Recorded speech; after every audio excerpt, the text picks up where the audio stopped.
আচ্ছা, আমি মনে করি না এ মানুষ অপ্রত্যাশিত দয়া মায়ার শক্তিটা বোঝে। একটা গল্প বলি তোমাদের। দর্শকটা কল্পনা করো, একটা ভিড়ে ঠাসা রাস্তা, আর একটা অসুস্থ গরু অসহায়ভাবে পড়ে আছে। লোকজন যাচ্ছে আসছে, কেউ তার দিকে ফিরেও তাকাচ্ছে না, সবাই ব্যস্ত। হঠাৎ করে একটা মাতাল লোক এলো, হচ্ছেট খেতে খেতে কি সব বাকবাক করতে করতে। তুমি ভাববে এই লোকটাই সাহায্য করার জন্য সবচেয়ে অজ্ঞ, তাই না? কিন্তু জানো কি হলো?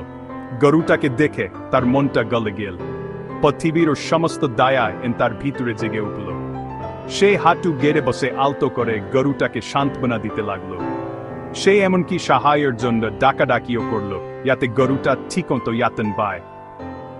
এই গল্পটা আমাদের শেখায় এ কোন জায়গা থেকে আসতে পারে, এমনকি এমন জায়গা থেকেও এটা আমরা কখনো ভাবতেও পারি না। তাই পরের বার যখন কাউকে দেখে তার সম্পর্কে ধারণা করবে, মনে রেখো, দয়া মায়ার কোন সীমা নেই।